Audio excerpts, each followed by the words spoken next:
bà dương vươn một chục này và to thiệt bằng bà vẽ trồng cầu ní cứ vẽ dương nòm dọc chùm núi từ đó là sập đó chun bảo dương để bàn vào đó màu nứng từ đó tôi được cột chun là 8 mà na khai còng bà tại một lần chùm việc chun nơi chùm núi xong mà mình đi miền chun triệt hồng ri mà nè mình phết sậy mình bàn một đò giật than đi bảo dương cứ mùa Vasdura và chun triệt hồng ri nâng trở bàn trao chọn vô cặp bộ rồi bỏ quạt nâng đời rùm chẳng không nói miền passport và miền passport miền trụ sắp miền lôi ấy thằng o hay những ai cái xa tẹt tông từ nia kia mà chồng luôn chẳng ngày lâu ní còn mình ban một đò giờ thàn ní thà vào sân chia chào chọn đang làm mình đại vô một vài nhỉ chẳng hình lúc cái quạt trâu và cái quạt trâu hay sân bóng của bàn khơi hay được bàn từ miền passport miền chmu Vasdura chuyên triệt hồng của đi ai đó chỉ passport nó ai đãรับจูนดำนังนี่หมกห้องมีบ้านให้ห้องมีหนึ่งยกไอ้กระสานี่หนึ่งเอาเตาขังสถานตูดก่อนบ้านผู้กอดเตาเจงเตาพุทธิเตาของบางเกาะวิ่งหนึ่งเจงตามระเบียบอย่างไม่เจ็บเจ้าลุยเอาให้บางจังหวัดสัญญาปริมัดบ่อยเชิงบ้านหรือบ้านเจ้ากวอดเจ้านั่งสมจูนดำนังหมกห้องมีพองสมมุวัสดุร้ายจนเจียดองเลยจนเจียดฮองรีบ้านให้กอดเจียเนี่ยติดชอมบาดแล้วนี่ยังก็เลยเติมมือเลยจำนวนบ่อยืงđể bàn ยกเต่าดอลแคดเปอร์เซ็นต์นุกาปีมาสมัยvàกาปีมาสมัยยืงbànเต่าดอลกูดาวขนมนุยืงbànจูนดอลเนี่ยตัวกุดจนจำนวนประมวยครูสาvàจำนวนประมวยครูสาขนมนุเมียนเนี่ยเดเมียนจำนวนประจำกายvàนี่ได้จดเต่าดอลแต่ก่อนแต่น้องเราจดจำนวนปีพนมบานกองเซนลูกบากอดสลับมวยจำเพียงขลุ่นคือกอดเงือบตนารวยเทยังบานนอมโยกในองกอหนึ่งตึกเสียรวมจำนวนหนึ่งถวิกาคลาแต่ไม่เอาดอกอดตัวแต่มาดองให้คอมเมนต์ข้างกรมหุ่น GPS บาได้กอดบานเต่าจมูกยืงได้กอดบานพอดอเจียถวิกาหนึ่งองกอมวยจำนวนตัวดอไหลvà กรมหุ่น GPS ได้เจียกรมหุ่นสำหรับดัก GPS ในตามลานมอเตอร์ไอ้สันไปมันหนาจังได้นั่งไอเตะโต้จมูกนั่งกอดบานvàได้กอดเมียนสายทานเนื้อขังก้าวสาตัวตุ่มปูงvàจังหอยสวัสดิ์เพียบสำหรับลานแบบนี้บ้านนี้คือลูกเย่มันเนี่ยนี่คือกอดบ้านสลับมวยจำเฮียงคล้วนเขมียนโกนเขมียนเจ้าวินาดำไปช่วยจิงจำเตะคือเมียนแต่เตะเนี่ย7 ครั้งกอดช่วยจิงจำในขนมภูมิมุ้ยสังกัดใบกรองประเสนุมาได้กอดชั่วโมงบ่าเฮ้ยมันแมนเตะกอดชั่วโมงลูกเย่ลำเป้าอายุ70 ปีฉน้ำรวมในชิมมวยนี่มวยเซนบาดไทยคือลูกเย่กิมมองจ้ะบ่าลูกกอด104 ฉน้ำนั่นไงกอดลูกเย่กิมมอมนะมาบวบลูกเย่กิมมอมอายุ104 ฉน้ำ104 ฉน้ำมวยเซนนี่แม่นี่อายุ65นี่ฉลองลูกอายุ65 ฉน้ำนี่ใช่ไหมไม่เนี่ยกอดฉลองบ่ากอดอายุ70 ปีฉน้ำนี่ลำเป้าอายุ70 ปีฉน้ำรวมในชิมวยโคนแต่กอดอัดโคนตีบ่าไม่ก็ให้จะคว้ากอดมวยดังให้จะคว้ากอดมวยบ่าแต่ยัยเต๋อคือทากอดกำปงแต่รวมในกันดอยกันได้ให้กอดนี่ปีเนี่ยได้บุปผลนี่โดยซาแต่กอดแต่ในจอบนั่งให้กอดอ้อยหรือยี่นี่คือรวมในกระบายนั่งให้กอดอ้อยบายปีประจำนั่งแต่มันดองบ่าจังเตะให้กระบายลูกตกซอยบ่าจอบลูกตกซอยเจ็ดพองให้สัตว์ประจบให้มันแมนจะโกนกอดเพราะนั่งมันจะใส่เยียดเตี้ยมาบนแต่โดยซาแต่กอดเจนเนี่ยฝึกบอลกอดเจนเนี่ยใน7 ครั้งกอดสุกจะทัดฝึกบอลโดยจอบบ่าจึงคนนั้นเนี่ยมีในบ้านเจ้าฝึกบอลtừเป็นอะไรยังพอดอเตียนแบบนี้ให้ได้ยังบ้านบอลชายมันพอดบ่าได้แล้วก็เลยเติมมวยเตียนบ่าก็เลยเติมลูกเย่มันเนี่ยเตียนบ่าได้ยังบ้านเติมบัวยังเติมดอลกูดาวเตะแต่มาดองบ่าเติมดอลลูกเย่มันเนี่ยเตียนนั่นคือกอดเมียนอายุจำมือสั้นจำมือรูปเพียบสั้นเท่าลูกเย่อายุ104 ฉน้ำนี่คือแต่ลูกครูบังเรียนได้ครูทางจราจรครูบังเรียนบ่านี่ครูบังเรียนได้กอดครูทางจราจรเชียง1 ฉน้ำให้จ้า1 ฉน้ำบ่าเชียง1 ฉน้ำแต่เฮ้ยแล้วนี่กอดชื่ออัตนารวยเตบ่าสโคมกับบ่าจะกงทม bà lấy slang hơi quạt bàn coi về để cô ngại ra cho nâng hơi quạt bàn dục tập chia ba nấu ở Việt Nam bên tay chia ba là chia một đòn lâu nó định đua nấu tiền nâng thêm một đòn là về đại dương dục chồng nuôi từ đó cứ cầm viên lục cru nè cru để quạt bàn rây ở kia kia quạt nơi sala bờ thom sắc xa sala bờ thom sắc xa ô tre cha ba sala bờ thom sắc xa ô tre cha hay lục cru quạt chia cru khang cây là bạn ấy lâu ní quạt mình ai ngược bàn thế cứ nơi thay là xa bị bồn lọ bà đây bà khmeng bồn quạt ở dụ tôm nâng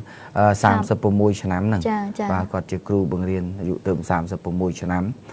bạn này dựng bàn dọc chùm nuôi từ đó lái plei mật bảo dương để bàn đo chỉ tháp vị ca đo chỉ xăm về đây ai miền nằm pet bàคือខ្ញុំនៅពេលនោះខ្ញុំយកថ្នាំពេទ្យទៅដោយសារតែខាងក្រុមអ្នកដែលម្ចាស់ជំនួយបញ្ជូនថ្នាំពេទ្យហ្នឹងគេបានកត់នៅក្នុងហ្នឹងព្រោះយើងមិនជាអ្នកជំនាញថ្នាំពេទ្យអញ្ចឹងឲ្យគេកត់ថាត្រូវជំងឺអីហ្នឹងយើងយកឲ្យគាត់ប្រើប្រាស់ទៅបាទឥឡូវនេះយើងបន្តទៅមួយឈុតទៀតបាទព្រោះយើងទៅតាមផ្ទះយើងទៅបន្តទៅមករឿងទៀតបាទមិនមករឿងទៀតទេទៅផ្ទះមួយទៀតបាទនេះទៅលោកយាយបាទនេះលោកយាយអាយុ104ឆ្នាំបាទលោកយាយ104ឆ្នាំនេះគឺលោកយាយគឺរស់នៅក្នុងសង្កាត់4ក្រុងប្រសេនុនឹងតែម្ដងបាទលោកយាយមានអាយុជនចំនួន104ឆ្នាំទៅហើយរស់នៅជាមួយនឹងចៅជាមួយនឹងចៅបាទហើយលោកយាយនៅតែនិយាយប៉ោចសម្ដីបានទៀតណាតែគាត់ថាគាត់ឈឺខ្លួនបាទឈឺប្រាណហើយគាត់ថាអុញមិនគេយកឲ្យចឹងហ៎អុញមកដល់មកមិនក៏ដឹងបាទគាត់និយាយនៅសម្ដីបានណាបាទហើយក៏អរគុណដែរចំពោះក្រុមប្រឹក្សាសង្កាត់បាទក្រុមប្រឹក្សាសង្កាត់លេខ4ដែលបាននាំយើងទៅដល់កន្លែងលោកយាយលោកតាលោកពូដែលគាត់មានចាស់ជរាហើយនឹងគាត់មានជីវភាពក្រីក្រពិតប្រាកដបាទក្រោយទោះបីលោកស្រីចៅសង្កាត់គាត់អត់បានមកប៉ុន្តែគាត់ឲ្យតំណាងមកជាមួយខ្ញុំដើម្បីនាំយកទៅដល់គោលដៅបាទលោកស្រីចៅសង្កាត់ក៏បានទូរស័ព្ទមកខ្ញុំដែរគាត់ថាសូមអភ័យទោសលោកវិធីអើយអត់បានទៅជាមួយដោយសារគាត់ជាប់រវល់បាទអត់អីទេខ្ញុំសំខាន់គាត់ថាចង្អុលប្រាប់ថានៅចំណុចតាណាទៅគឺខ្ញុំបានហើយមិនចាំអញ្ញាធរទៅជាមួយក៏បានដែរប៉ុន្តែបើទៅជាមួយអត់មានអីបញ្ហាបាទព្រោះយើងចង់ឲ្យទាំងម្ចាស់ជំនួយយើងចង់ឲ្យទាំងអាជ្ញាធរចូលរួមជាមួយគ្នាដើម្បីឲ្យដឹងថាទស្សនភាពជារួមគឺហងមាសគាត់យើងត្រូវទៅដល់គោលដៅអញ្ចឹងយើងមិនអាចគ្រាន់តែនិយាយហើយជំនួយនឹងត្រូវផ្ដល់តាមរយៈអាជ្ញាធរអត់ទៅដល់ខ្លួនឯងទេដោយសារតែម្ចាស់ជំនួយទាំងអស់ដែលគេឲ្យមកខ្ញុំនឹងគឺចង់ឲ្យខ្ញុំទៅដល់អញ្ចឹងបាទនេះលោកយាយបាទអញ្ចឹងតោះទៅទៀតព្រោះនៅច្រើនគ្រួសារទៅមកគ្រួសារទៀតបាទមកគ្រួសារទៀតនោះគឺក៏យើងបានឲ្យជំនួយដូចគ្នានឹងដែរគាត់ថាយើងយកមួយដើម្បីឲ្យម្ចាស់ជំនួយនឹងបានជ្រាបជាព័ត៌មានថាអំណោយទាំងអស់នេះពិតជាបានដល់ដៃមែនបាទនេះគឺគ្រួសារមួយនេះគឺគាត់នៅជួបផ្ទះគេទេផ្ទះតូចហើយមានកូនហើយគាត់ជាអ្នកក្រីក្របំផុតយើងបានទៅដល់ផ្ទះរបស់គាត់នឹងបាទនេះគឺលោកតាគាត់នៅជាមួយនឹងកូនដែរប៉ុន្តែកូនចេញទៅអស់ហើយកូនសិតតែក្រីក្របាទបានចាក់ចេញពីផ្ទះអស់ហើយទៅរកស៊ីហើយឥឡូវនេះគាត់បានហើយគាត់មានជំងឺប្រចាំកាយទៀតផងចា៎បាទនេះជាជំនួយដែលយើងបានទៅដល់បាទហើយសូមឲ្យម្ចាស់ជំនួយទាំងអស់ទទួលយកពរជ័យដែលបានទៅដល់នេះគឺគាត់បានជូនពរសម្រាប់ម្ចាស់ជំនួយដែលបានផ្ដល់តាមរយៈហងមាសហើយក៏ដូចជាអរគុណចំពោះខាងក្រុមហ៊ុន GPS ដែលបានទៅជាមួយនឹងហងមាសទៅដល់គោលដៅតែម្ដងដែលគាត់បានជួយឧបត្ថម្ភជាអង្គបាទហើយនឹងជាថវិកាមួយចំនួនបាទអញ្ចឹងទៅមួយទៀតទៅគ្រួសារទៀតបាទដើម្បីឲ្យអស់គ្រួសារបាទគ្រួសារនៅទីនោះយើងបានចែកដល់6គ្រួសារបានបន្តមក7គ្រួសារមកដល់ស្ទឹងហាវបាទនេះគ្រួសារមួយនេះគឺគាត់ពីអ្នកប្តីប្រពន្ធណាបាទពីអ្នកប្តីប្រពន្ធនេះគឺគាត់កូនចៅទៅកូនអត់នៅជាមួយទេកូនទៅ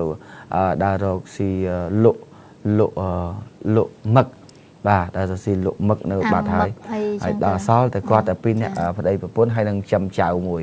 បាទផ្ទះតូចរបស់គាត់ហ្នឹងគឺនៅតែពីអ្នកប្តីប្រពន្ធហ្នឹងហើយដីនេះមិនមែនជាដីរបស់គាត់ទេ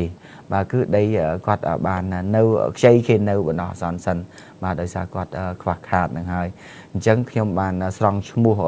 ឲ្យខាងក្រុមការងាររបស់យើងដើររកខ្លួនឯងបាទដើររកខ្លួនឯងដើម្បីឲ្យដល់ចំគោលដៅដែលគាត់អត់ពិតប្រាកដអញ្ចឹងបាទគាត់រស់នៅពីអ្នកប្តីប្រពន្ធហ្នឹងបាទហើយលោកយាយបាទហើយនៅមួយចៅពុកដូចខ្ញុំជម្រាបអញ្ចឹងគឺកូនរបស់គាត់បានទៅរកស៊ីខាងក្រៅហើយស្នាក់នៅឯក្រៅនោះមិនមែនស្នាក់នៅជាមួយម្ដាយទេដោយសារគាត់អត់ពេកបាទអញ្ចឹងតោះបញ្ចប់នៅគាត់ពីអ្នកប្តីប្រពន្ធទៅទៀតព្រោះយើងនៅមានច្រើនបាទទៅជួបជាមួយនឹងលោកយាយម្នាក់ទៀតបាទលោកយាយម្នាក់ទៀតហ្នឹងគឺគាត់កោងខ្នងហើយគាត់រស់នៅម្នាក់ឯងដែរហើយមើលចៅបាទនេះគឺចូលទៅតាមកលុកកលៀនគៀនកោះបាទដើរទៅដល់តែម្ដងបាទហើយគាត់គឺពិតជាត្រេកអរមែនទែននៅពេលដែលក្រុមមហងមាសរបស់យើងបានទៅដល់ជួបគាត់ថាហេខ្ញុំនៅកលុកកលៀនគៀនកោះហើយនៅទៅហងមាសស្គាល់ទៀតបាទអត់ទេដោយសារតែខ្ញុំមានក្រុមការងាររបស់ខ្ញុំប្រចាំនៅខេត្តទើបបានខ្ញុំបានស្គាល់នៅទីតាំងនោះហើយខ្ញុំនេះបើសិនជាមិនមានការគ្រប់គ្រងពីសប្បុរសជនទាំងក្នុងនិងក្រៅប្រទេសទេខ្ញុំក៏មិនដឹងមានលុយឯណាទៅដល់គោលដៅនោះដែរដោយសារតែបងប្អូនប្រជាពលរដ្ឋបើទាំងខាងខ្លះធូធាខ្លះទៅជាខ្លះក៏មិនមែនតែមកធូធាគេអ្នកធ្វើបុណ្យបាទមានតិចក្តីច្រើនក្តីប៉ុន្តែគាត់ជាអ្នកធ្វើបុណ្យដល់ពេលអញ្ចឹងទៅចែករំលែកថវិកានិងសម្ភារៈមួយចំនួនហ្នឹងឲ្យដល់គាត់តែម្ដងបាទហើយខ្ញុំជាអ្នកទៅដល់អត់បញ្ហាខ្ញុំសុខចិត្តថាធ្វើដំណើរឲ្យទៅដល់ដើម្បីយកទានទាំងអស់នេះដើម្បីឲ្យបានដូចបំណងរបស់ម្ចាស់ជំនួយយ៉ាងតែម្ដងព្រោះយើងឥឡូវក៏នៅមានអ្នកដែលបានផ្ដល់ជាថវិកានឹងបន្តមកដែរដើម្បីជួយដល់លោកយាយហើយខាងលោកគ្រូនោះក៏មានឈ្មោះរបស់គាត់ដែរលោកគ្រូណាសិលាមើលចាគឺខាងលោកគ្រូអ្នកគ្រូដែលនៅសាលាបឋមសិក្សាអូត្រេសចាស់គាត់បានចូលរួមថវិកាមួយចំនួនដែរជូនទៅដល់ចាជនក្រីក្រជាពិសេសគឺបងប្រុសដែលជាគ្រូកីឡានោះឯង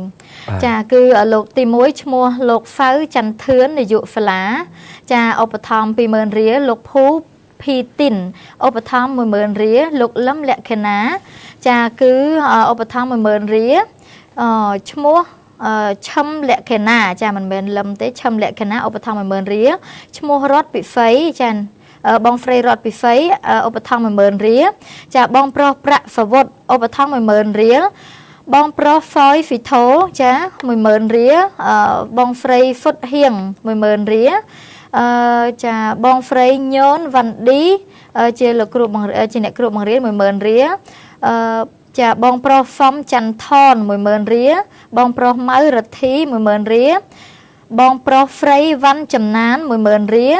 ចាបងប្រុសឯករៀម 10000 រៀលបងប្រុសហ្វេងកឹមម៉ានិត 10000 រៀលបងស្រីអាល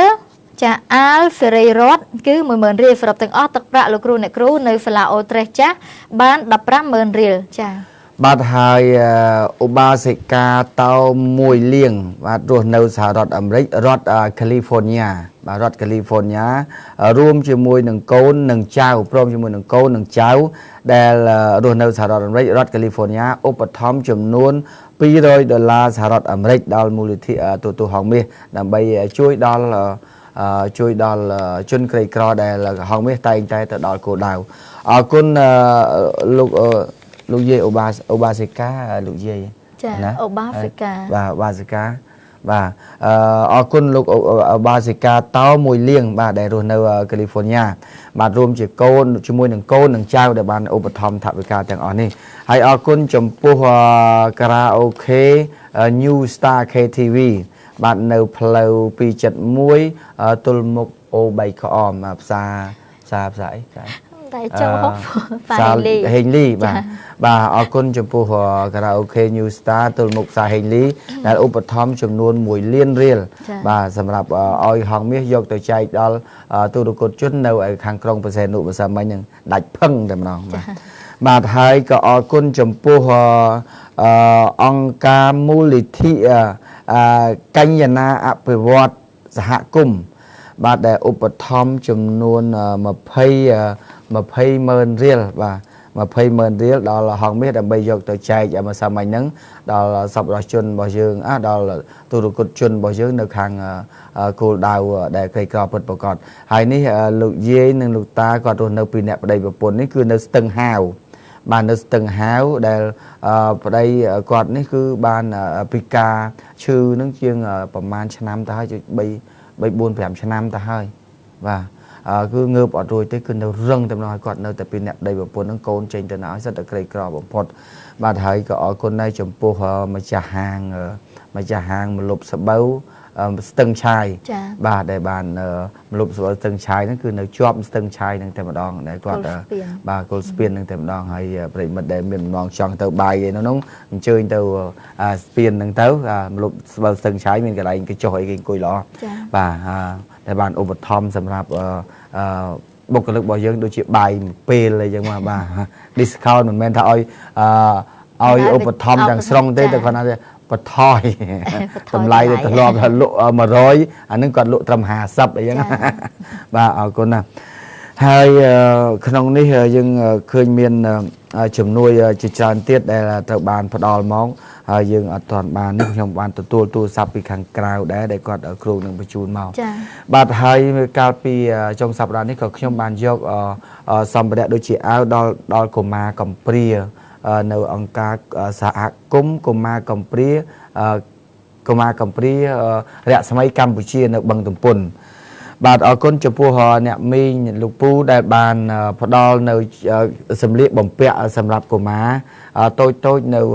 រស្មីសមាគមរស្មីកុមារកំព្រាកម្ពុជា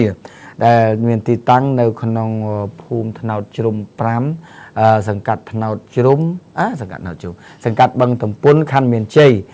បាទកុមារកំព្រាទាំងអស់នេះគឺស្ថិតនៅក្នុងអង្គការកុមារកំព្រានឹងចំនួន102នាក់ដែលគេកំពុងតែរស់នៅទាំងការលំបាកតោកយ៉ាកបំផុតបាទប៉ុន្តែកាលពីចុងសប្តាហ៍នេះពីថ្ងៃសុក្រមានអង្គការមូលនិធិកញ្ចនាអភិវឌ្ឍសហគមន៍គាត់បាននាំយកនៅជំនួយតាមរយៈហង្សមាសលោកយាយដែលបានជាតំ